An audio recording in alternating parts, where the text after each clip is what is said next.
श्री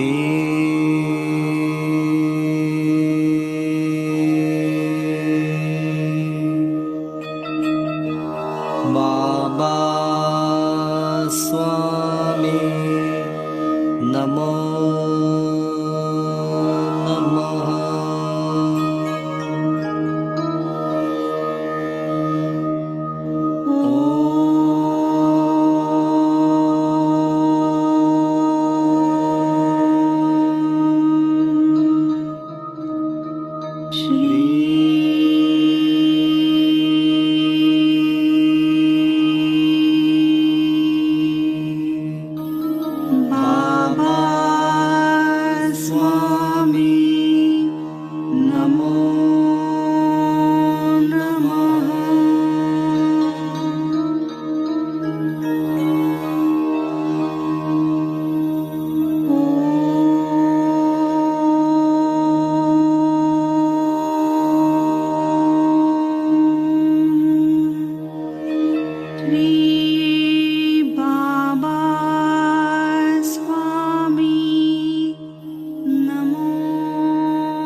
सभी पुण्यात्माओं को मेरा नमस्कार।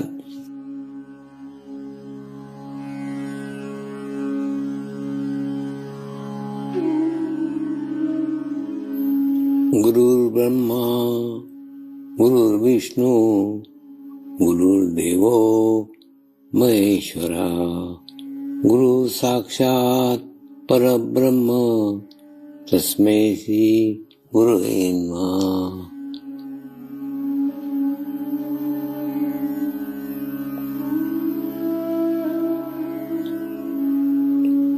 ध्यान की उस स्थिति में जाएंगे जहाँ शरीर भाव पूर्णतः समाप्त हो जाता है।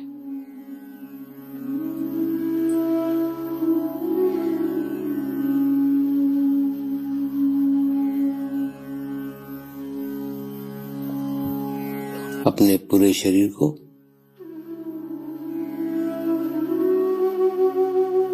पूर्णतः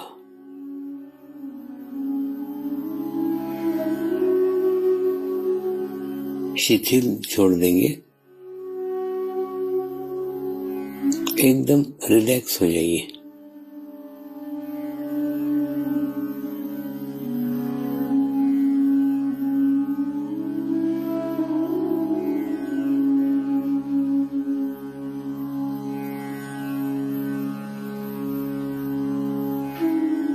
मेरे साथ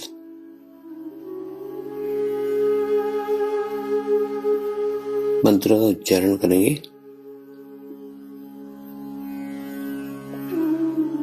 मैं एक पवित्र आत्मा हूँ।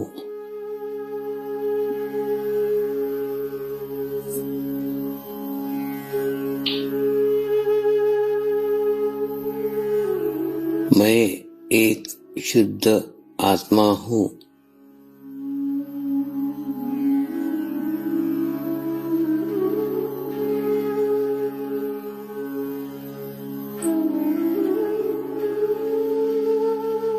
मैं एक पवित्र आत्मा हूँ।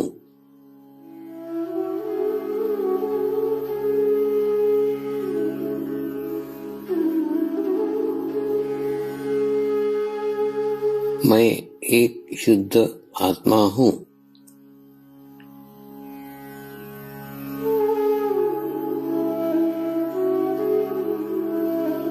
मैं एक पवित्र आत्मा हूँ।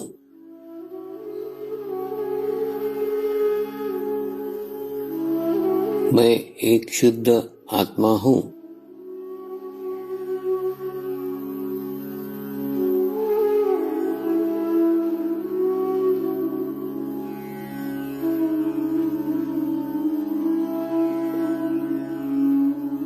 अब इसी आत्मा भाव को बनाए रखते हुए गुरु मंत्र का उच्चारण करेंगे।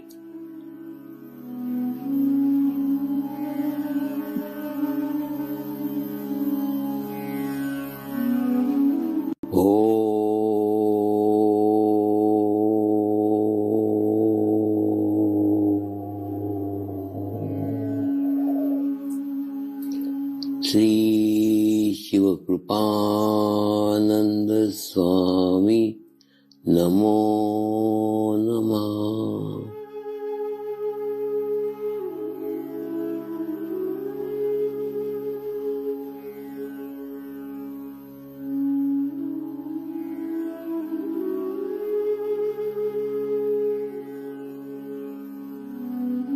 ओम श्री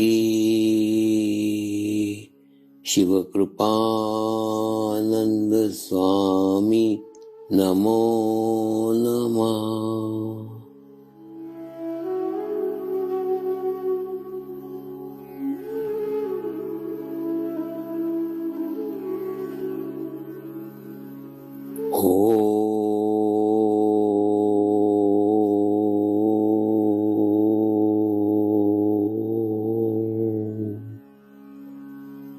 श्री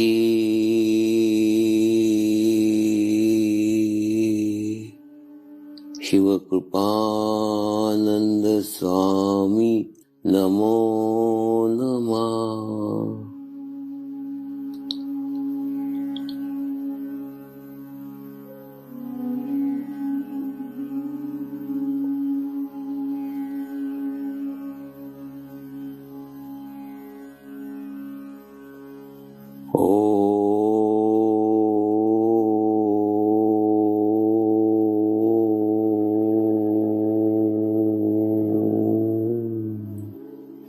श्री शिव कृपानंद स्वामी नमो नमः।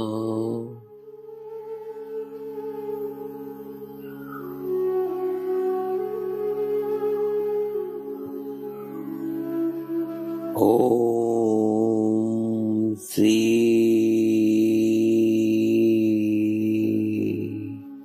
शिव कृपानंद स्वामी नमो नमः।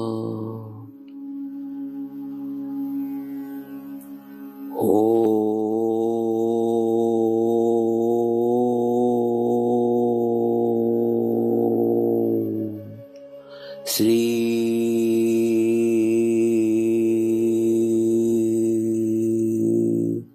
शिव कृपानंद स्वामी नमो नमः।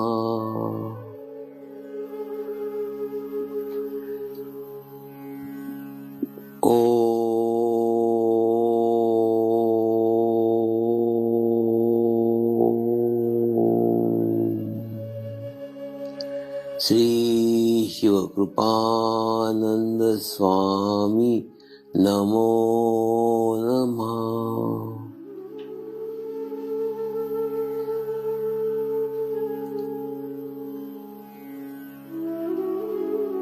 ओम श्री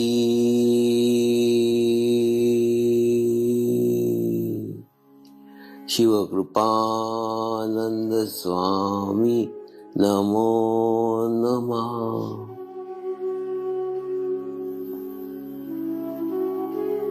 ओम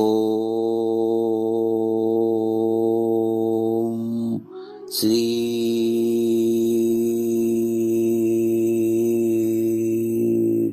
शिव कृपानंद स्वामी नमो नमः।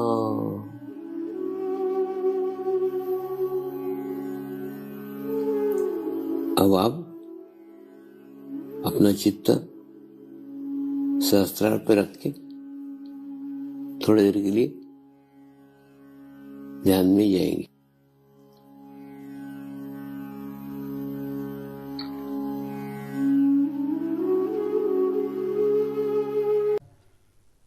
इसमें एक कंडीशन है,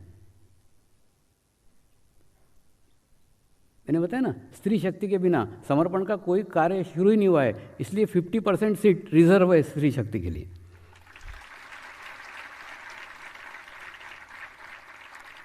अब रेशो है 20-20, 20 लड़कियां चाहिए, 20 लड़के चाहिए, ऐसे 40 लोग मिलकर के कार्य करेंगे।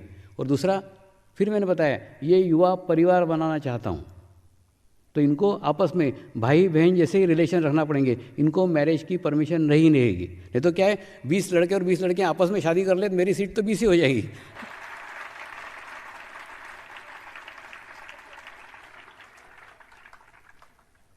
कई बार होता है कि नहीं, एक आधा लड़का एक आधे लड़की से प्रेम करता है, मैं बहुत प्रेम कर रहा हूँ, मैं बहुत प्रेम कर रहा हूँ, और उसमें उस लड़की का मैरिज भी हो जाता है, और बाद में वो लड़की बोलती बताया क्यों नहीं। तो वैसा प्रकार है, तुम अब मन में मत सोचो, अगर तुमको लग रहा है कि इस योजना में भाग लेने का है तो आप एक एप्लीकेशन यहाँ छोड़ के जाओ, बाद में माँ बाप से फॉर्म बाद में भेजते रहना, लेकिन एक एप्लीकेशन छोड़ के जाओ तो मुझे मालूम पड़ेगा कितने लोग उसमें इंटरेस्टेड है।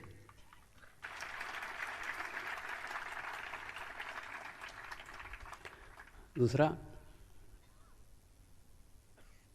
मैं जब इस मार्ग में आया, जब मैं इस रास्ते पे आया, तो मेरे पिताजी मेरी बहुत चिंता करते थे, बहुत मेरे बारे में चिंतित रहते थे, और वो बोलते थे तू दुनिया का भला करने निकला है, तेरा बुरा हो रहा है, तेरा सत्यानाश हो जाएगा, तेरा फैमिली डिस्टर्ब हो जाएगा। और मैं उनको हर दफे समझाता था, पिताजी पृथ्वी गोल है, जब मैं दूसरे का अच्छा करने के लिए जा रहा हूँ तो मेरा बुरा कैसे हो सकता है।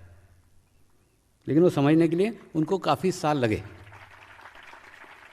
तो उसी विश्वास के साथ आपको कह सकता हूँ कि आपके जीवन में भी वो सब अच्छा होगा जिस अच्छे की आप कल्पना भी नहीं कर सकते।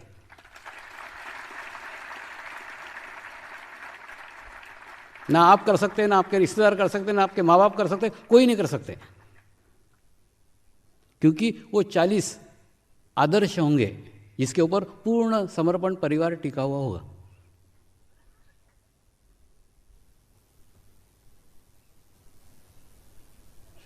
दूसरा मैंने बताया था, इसमें चॉइस नहीं है, आपका चॉइस नहीं है। चॉइस इसलिए नहीं है क्योंकि मैं उम्र का बंधन उसमें डाल रहा हूँ। आज के तारीख को जितने लोग 30 साल तक के हैं वही लोग इस योजना में शामिल हो सकते हैं। अब आपका एज का देख लो, आज के तारीख को जो लोग 30 साल तक के हैं वो लोग इस उम्र के कारण इस योजना में शामिल हो सकते हैं। एकदम शांति छा गई ना, निराश मत हो। जो 30 साल के ऊपर के उनके लिए मेरा ये हाथ है।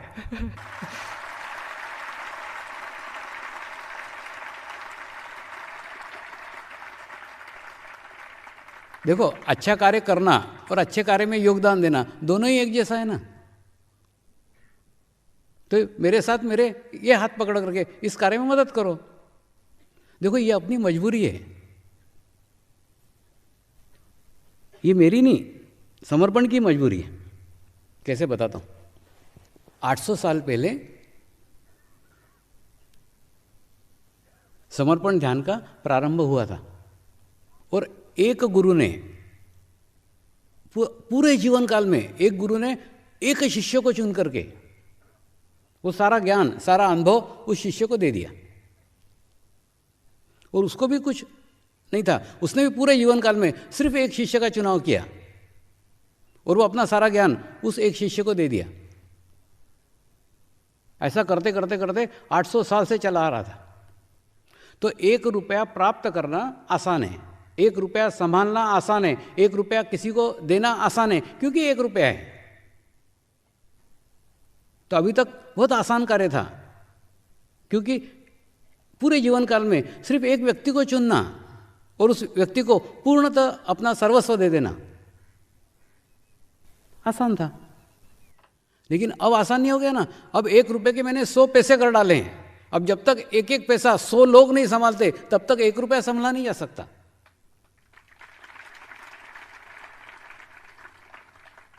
तो ये आज के समय की मजबूरी है, क्योंकि अब विकेंद्रीकरण हो गया है, शक्तियों का विकेंद्रीकरण हो गया है। अब अगर हम चाहते हैं कि ये समर्पण ध्यान अगली पीढ़ी तक पहुंचे,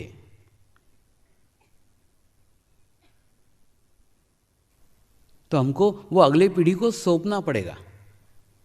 जैसे मैं अपेक्षा कर रहा हूँ कि 18 साल से लेकर 30 साल तक के युवक युवतियाँ इसमें भाग ले सकते हैं। आप आपका टारगेट रखो 12 साल से 18 साल के युवक युवतियाँ उसमें भाग लें। एक लक्ष्य मैं पूर्ण कर रहा हूँ, एक लक्ष्य आपको देके जा रहा हूँ। 12 साल से 18 साल के युवक युवतियों के लिए तुम तैयारी करो, तब अगली जनरेशन तक जाएगा, अगले पीढ़ी तक जाएगा। नहीं तो तुम तो देख ही रहे हो, मेरे आसपास मेरी हम उम्र के लोग हैं, सारे एक ही साथ चले जाएंगे, फिर समर्पण राम भाई श्याम भाई सब छोड़ के थोड़ी जाऊंगा, सबको ले जाऊंगा। तो फिर समर्पण कहाँ बचा रहेगा? ये हमारी एक ऐतिहासिक धरोहर है, एक ध्यान की पद्धति है, ध्यान की अनुभूति है। ये हमारी मजबूरी भी है, हमारा कर्तव्य भी है। 800 सालों से जो गुरुओं ने संभाल करके रखी है और अपने जीवन काल पूर्ण उसके ऊपर लगा दिया और वो अगली पीढ़ी तक पहुंचाई, अगली पीढ़ी से अगली पीढ़ी तक पहुंचाई। ऐसे करते करते आप तक पहुंची। तो हमारा भी कर्तव्य है कि जो हमको मिला है वो हमारे अगली पीढ़ी तक पहुंचे, हमें तक समाप्त नहीं हो जाए। तो मुझे इस कार्य में आपकी मदद चाहिए। मेरे उत्तरार्ध का एक ही लक्ष्य है, वो 40 विद्यार्थी तैयार करना, वो 40 लोग तैयार करना जो पूरे समर्पण को संभाल सके। एक साल में आपको आपसी तालमेल बिठाना होगा। आजकल तालमेल बड़ा कठिन है। कठिन क्यों? पहले 4-5 भाई रहते थे, 4-5 बहनें रहती थी, घर में अखाड़ा हुआ रहता था, सब तालमेल ही रहता था, क्योंकि आदत थी बहुत सारे लोगों के साथ रहने की। आजकल क्या, एक लल्लू और एक ललवन, तो तालमेल कहाँ से होगा? बहुत सारे लोगों के साथ रहने की आदत ही नहीं है किसी को। तो वो आदत साल भर में डालना होगी। एक साल के अंदर अपने आप को परिवर्तित करना पड़ेगा, चेंज करना पड़ेगा, और आपसी तालमेल अपने साथ के साधकों के साथ अच्छा करना पड़ेगा। अरे प्रत्येक साधक के मेरे साथ तो बहुत अच्छे रिलेशन है। कोई साधक बोले मेरे स्वामी जी के साथ बहुत अच्छे रिलेशन है, तेरे को 0 नंबर। 0 इसलिए क्योंकि स्वामी जी के तो सबके साथ अच्छे रिलेशन है, तेरे तो कौन सी नवाई कर ली। साधक के अन्य साधकों के साथ अच्छे रिलेशंस होना चाहिए। साधक को मेरे साथ नहीं रहने का है, साधक को अन्य साधकों के साथ रहने का है।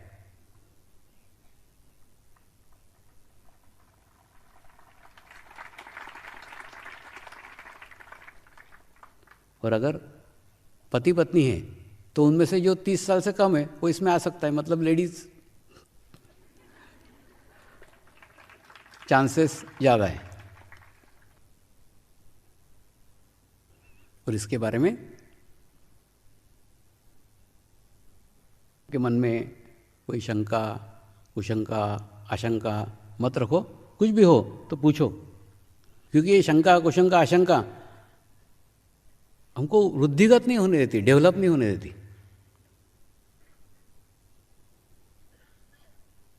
तो मेरा निमंत्रण सदैव सबके लिए खुला रहता है, कभी किसी विशिष्ट लोगों के लिए नहीं रहता, सबके लिए रहता है, आम रहता है।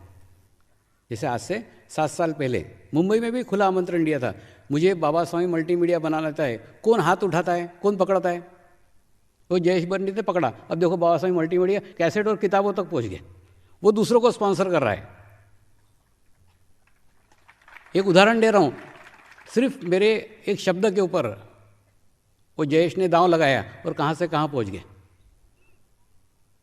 तो जो कुछ मैं बता रहा हूँ ना, वो तो बहुत कम बता रहा हूँ, वो तो आज के स्थिति के अनुसार बता रहा हूँ, आगे की स्थिति के अनुसार तो बहुत होगा। अरे 8 साल में अपन वर्ल्ड लेवल के तक पहुँच गए, तो अगली 80 सालों तक क्या होगा आप कल्पना भी नहीं कर सकते। कल्पना कर सकते थे क्या? यहाँ जंगल थे, एक दूसरे को ढूंढना मुश्किल हो जाता था। 2 लोग आते थे ना, वो जंगल में घूम करके वापस चले जाते। मैं भी गया था, तू भी गया था, झगड़ते थे। उसके बाद में सब जगह बमुल के झाड़, अब एक आधा आम का झाड़ हो, एक आधा पीपल का झाड़ हो, बताए मैं पीपल के झाड़ के पास मिलूंगा या मैं आम के झाड़ के पास मिलूंगा? सब जगह बमुल के झाड़, कौन किसको ढूंढेगा, कहाँ ढूंढेगा? दोनों आके भटक करके चले जाते थे। ऐसे जंगल में आज इतना बड़ा शहर खड़ा हो गया।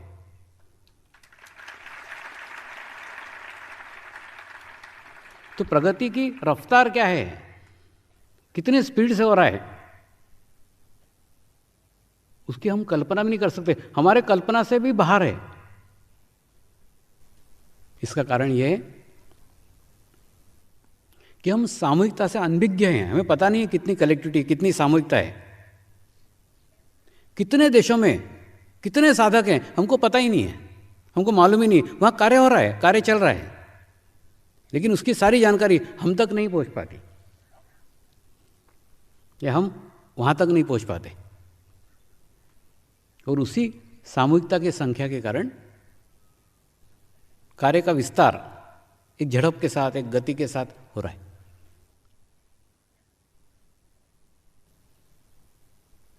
इसलिए अब एक स्वामी से काम नहीं चलेगा, अब 40 स्वामी बनाने पड़ेंगे।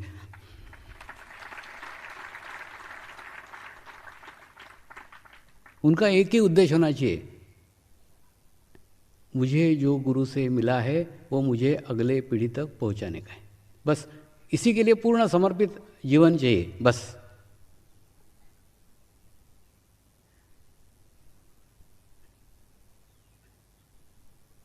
और उन 40 लोगों को तैयार करने में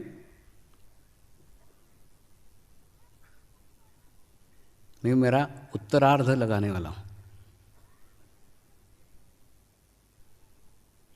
क्योंकि कार्य बहुत बड़ा है।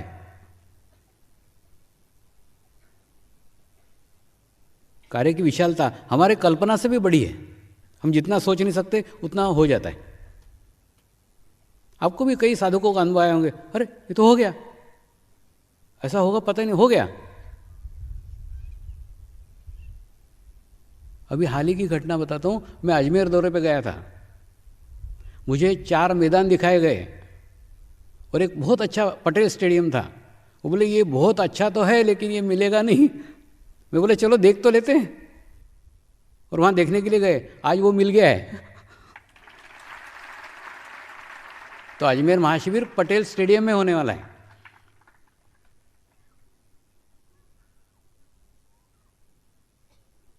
और ये महाशिविर अंतिम महाशिविर होगा। अब जो कुछ अपनी खराश निकालने की है, जितने भड़ास निकालने की, सब पहुंच जाओ वहाँ पे, क्योंकि बाद में अवसर मिलने वाला नहीं है।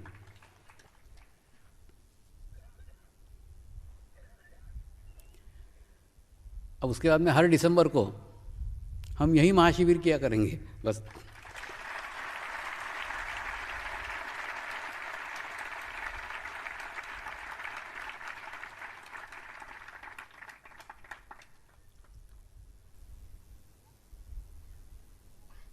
थोड़ा मैं पुस्तकों के लिए समय देना चाहता हूँ। हिमालय के अनुभव को समय देना चाहता हूँ। इससे धीरे धीरे धीरे मैं मेरे कार्यक्रम कम करके पुस्तकों पे ज़्यादा ध्यान दे रहा हूँ। मुझे जितना फ्री रखोगे, जितना एकांत दोगे, उतना ही भीतर जाने में, उतना ही लिखने में मैं समय दे पाऊंगा। क्योंकि हिमालय की जो घटनाएं हैं, हिमालय के जो अनुभव हैं, ये मैं मेरे साथ ले जाना नहीं चाहता, मैं मेरे साथ कुछ भी ले जाना नहीं चाहता, सब कुछ यहीं छोड़ के जाना चाहता हूँ।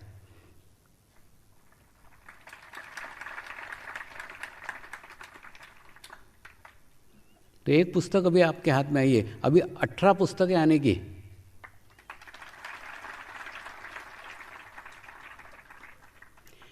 ये वर्ष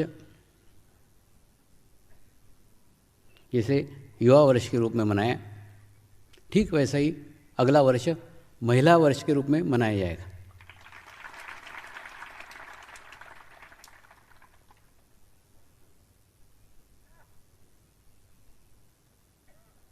स्त्री और पुरुष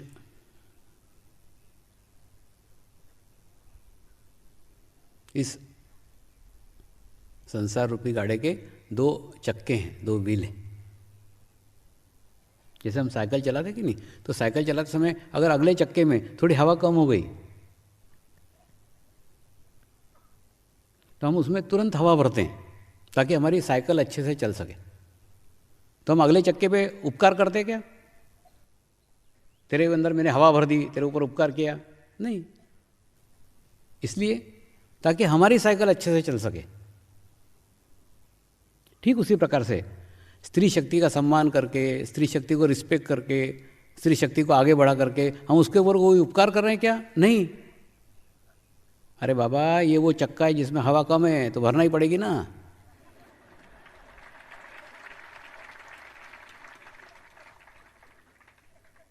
और हवा भर के क्या इनके ऊपर उपकार कर रहे हैं क्या? नहीं, हम हमारे ऊपर ही उपकार कर रहे हैं कि वो हमको संतुलित रख सके, हमको बैलेंस रख सके। अब देखो ना, मैंने एक चक्के में मेरे हवा भरी तो मेरे को बैलेंस कर रहा है कि नहीं?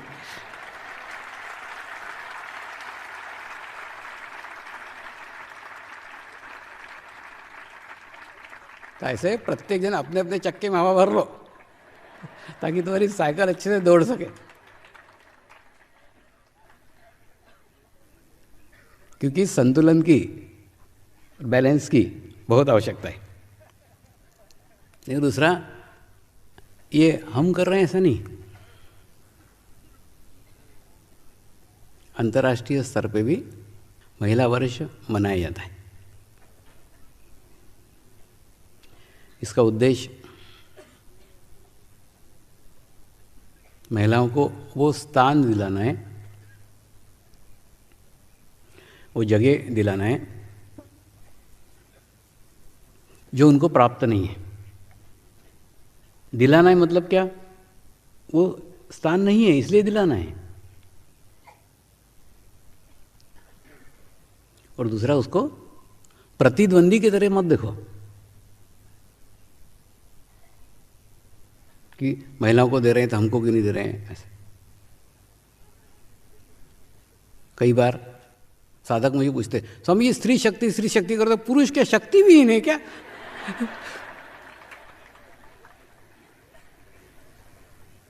ऐसा नहीं है।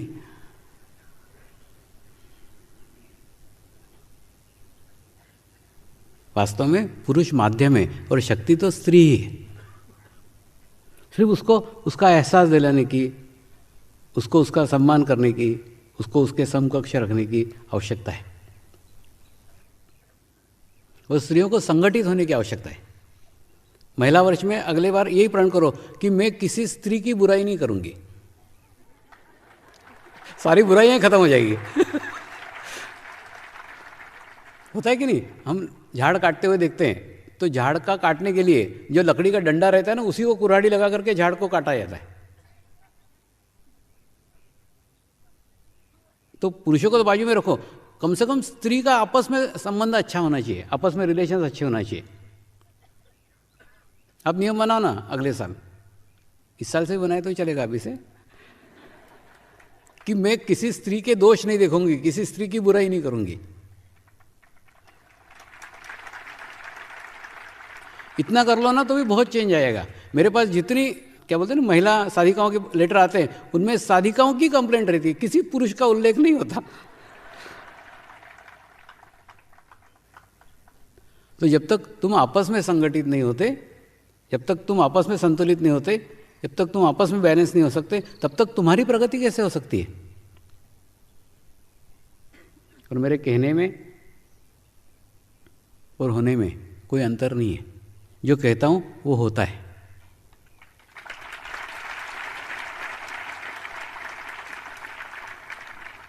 थोड़ा स्पष्ट रूप से बताता हूं, जब गहन ध्यान अनुष्ठान करता हूं ना, तो मैं उन्हीं पे चित्त रखता हूं, उन्हीं पे ऊर्जा शक्ति बहाता हूं जिनके साथ जुड़ा हुआ हूं।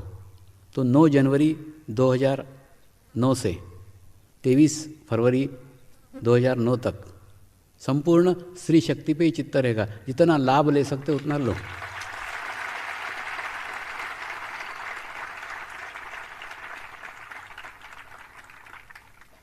तेईस फरवरी को जब महाशिवरात्रि दिन मैं बाहर निकलूंगा तो स्त्री शक्ति में एक चेंज की अपेक्षा करता हूँ, एक बदलाव की अपेक्षा करता हूँ।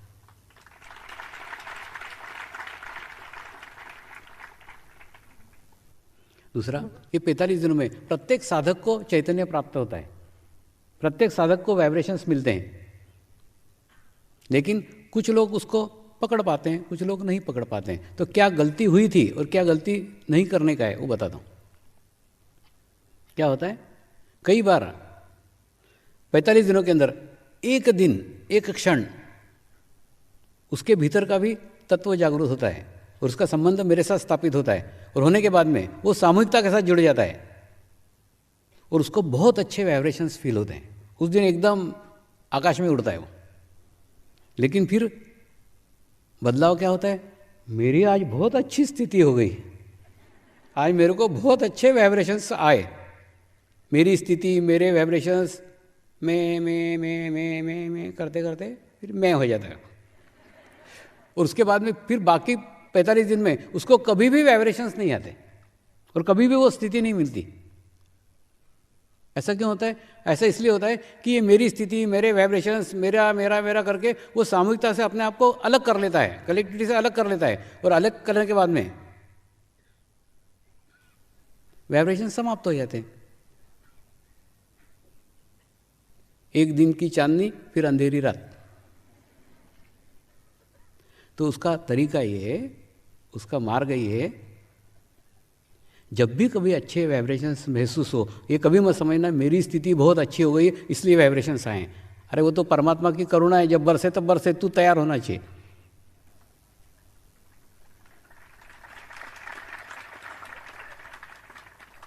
अपने हृदय के दरवाजे 24 घंटे खुले रखो।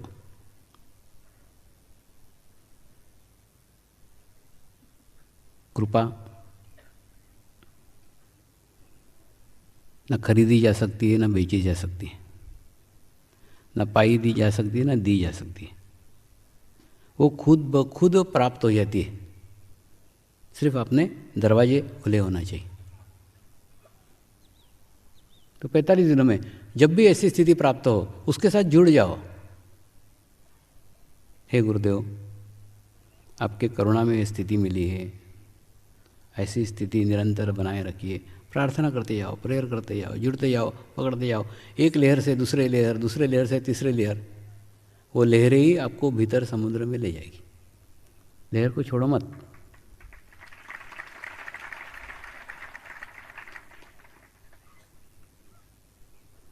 मैं भी मेरे जीवन में गुरु संकेतों के अनुसार चला हूँ। मुझे गुरुदेव के योगी संकेत मिलते थे, उसका पूर्ण सम्मान करता था और अपना किंतु परंतु बुद्धि सब छोड़ करके उसको समर्पित होके वो जैसा कहते थे वैसा करता था।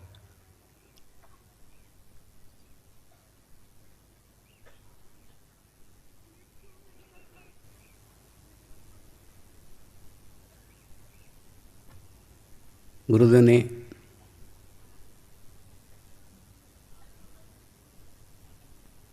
गुजरात जाने की प्रेरणा दी तो गुजरात चला आया।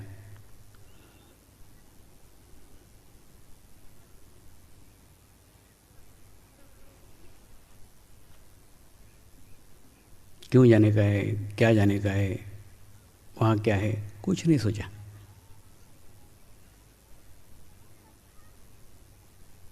एक अपरिचित स्थान पे चला आया, लेकिन गुरु के साथ चला आया, गुरु के पास चला आया।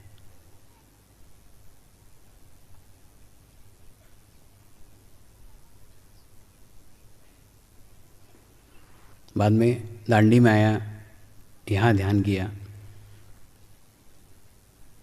यहाँ मेडिटेशंस किया, तो यहाँ संकेत मिला कि यहीं पे आश्रम होगा, जबकि वहाँ पे पूरा जंगल ही जंगल था। ये आदमी तो छोड़ो, गांव के कुत्ते भी नहीं आते थे इधर, लेकिन संकेत मिला, उसके अनुसार चला। तो क्या परिणाम आया वो आपके सामने है। तो हमको जब संकेत मिलता है तो उसको सम्मान देते आना चाहिए, रिस्पेक्ट देते आना चाहिए और उस रिस्पेक्ट के अनुसार चलना चाहिए। ऐसे ही मैं आज से 8 साल पहले आष्टेकर जी के साथ गोवा गया था, प्रथम बार गोवा गया था। तो गोवा में एक छोटी सी लड़की को बस में से उतरते हुए देखा।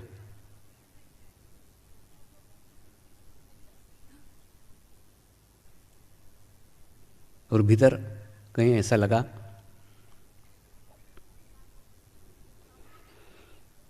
कि कुछ पुराना संबंध है,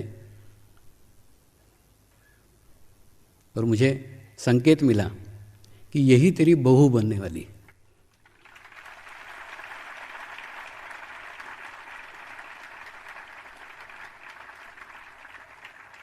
और मैं एकदम खुला रहता हूँ, मैंने जो मेरे को लगता है वो बता देता हूँ, भले उसके लिए मैं गालियाँ खाऊं लेकिन बता देता हूँ। घर आया, घर आके गुरु माँ परेशान थी, 8 दिन से मैं बाहर गया हुआ था, घर का डिस्टर्बेंस था, सब कंस्ट्रक्शन चल रहा था, कुछ चल। मैंने आगे बताया, तो बोले क्या बाल विवाह करोगे क्या? वो लड़का अभी अपना 10th में पढ़ रहा है, वो लड़की 7वीं में है, और तुम बोलते उसके लिए लड़की देख के आए। फिर इंतजार करते रहे, राह देखते रहे। बाद में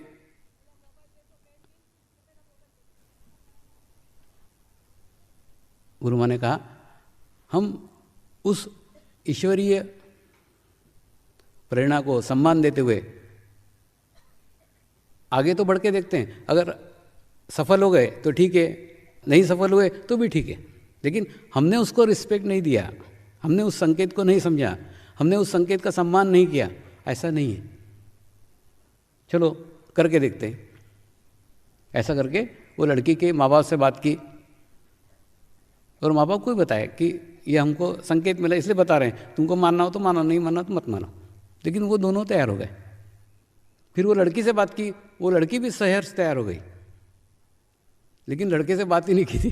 तो वो लड़की को मैंने बताया, मैंने मेरे जीवन में अपेक्षा के साथ कोई कार्य नहीं किया, तो तूने मेरे गुरु संकेत का सम्मान किया, रिस्पेक्ट किया, तो मैं तेरे सदैव साथ में हूँ। तू मेरी बहू बने या न बने, दोनों स्थिति में मैं तेरे साथ में हूँ।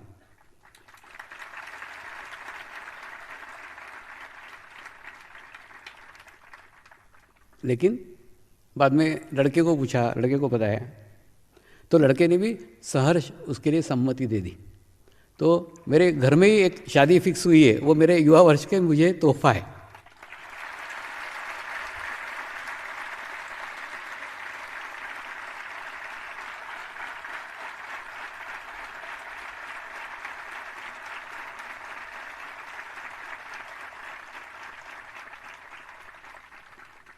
खूब सस्पेंस नहीं बढ़ाते हुए आपको बताता हूँ, जो गोवा के हेमंत रामाणी और रुक्मा रामाणी है, उनकी लड़की है श्रेया रामाणी, उसके साथ मेरे बड़े लड़के का अनुराग का शादी फिक्स हुआ है।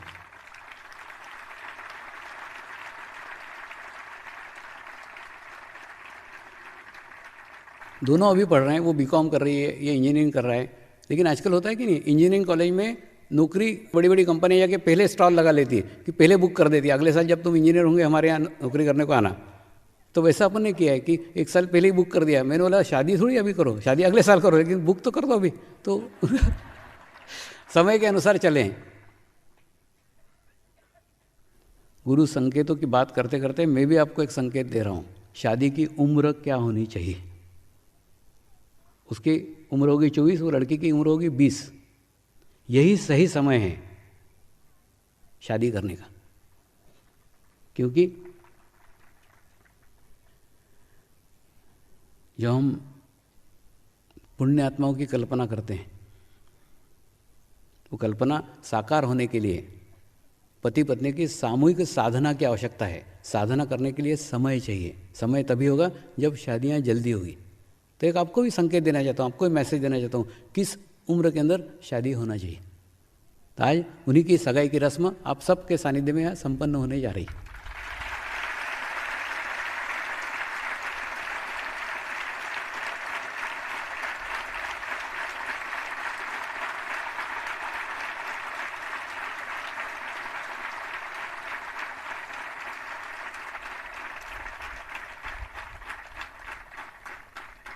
मेरी कोई भी खुशी तुम्हारे बिना अधूरी है।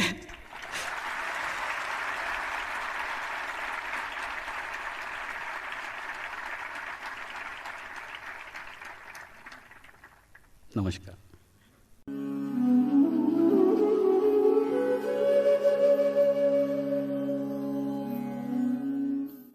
अब हम प्रार्थना करेंगे सभी आत्माओं की आत्म उन्नति हो, आध्यात्मिक प्रगति हो। यही हमारी प्रभु से प्रार्थना है। नमस्कार। जय आत्मेश्वर।